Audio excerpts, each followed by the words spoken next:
The European Bank for Reconstruction and Development has a unique mandate. According to its establishing charter, its countries of operation are committed to the principles of multi-party democracy, the rule of law, and human rights. In the case of Uzbekistan, we are obviously dealing with very restricted space for public participation. In this particular case, we believe the EBRD recognized that because they provided technical assistance funds for consultants who can come in and ensure that people who are affected and people who are interested have space for sharing their opinions.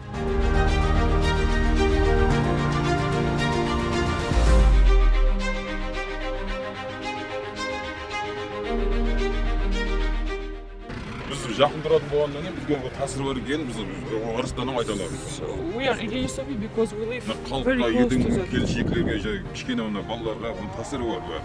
Яғни ондай статустерде айтылған жоқ та. Мен білмеймін. Жаздың күндері өртеді, сол иістері болып кетеді ғой. Ауа жаздың күндері өртейді, һәм сол кезде иістері келеді да біздерге түнге қарай өртейді. Мына жақта ауыл бар да. Біздер һәмме айтады иіс келеді дейді. Ешкім айтпады бірақ. Үлкейте жағы. Ояғын білмеймін, алгойдерді мен, бірақ біздерге иіс келеді бірақ. Unfortunately, in this case, only one person out of a dozen that we met mentioned that he was approached by international consultants. And this is the person who lives the closest to one of the facilities, practically within the sanitary protection zone. People just across the street, 30 meters nearby, didn't know about any public participation. They were not approached, they were not asked about their opinion, about the impact of the existing facilities on their lives.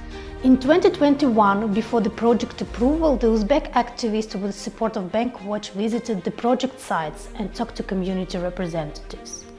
Locals were unaware of the planned landfill extension, and they complained about the health and environmental impacts of the existing landfills located almost in their backyards. It was challenging for us even to get any project information from the local authorities, and even the one document we managed to get was outdated and lacked key information about the waste production and how it will be reduced. In 2021, the EBRD disclosed limited project documentation, but people on the ground are still not informed, neither about the landfill extension nor about the grievance mechanism. Even though the final project design didn't address any of the concerns from the affected communities, it was approved by the EBRD. 1 year ago, we presented these concerns to the EBRD, but no measures have been taken since then to open a space for public participation and to ensure meaningful engagement of the impacted households.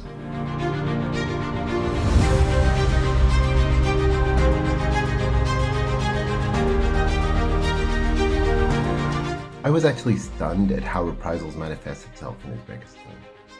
It was one thing to run into an individual here and there who would face reprisals for speaking out, and it was a whole different thing to see the chilling effect that these same reprisals had on Uzbek society as a whole. To see how whole communities wouldn't dare speak out about landfills that were making their lives miserable. Currently, development banks are running huge risks that something will go terribly wrong with the project financing of the country. And in order to avoid those risks, the first thing they need to really do is make sure that communities are feeling safe when they want to speak out.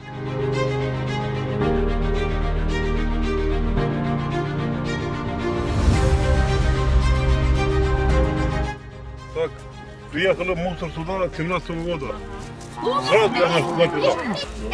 Построили здесь, это рядом коллектора. Это устроили коллектора. Потом я кричался, так, записал. Потом построили Жуля, привели мусоры. Потом уже везде обещает,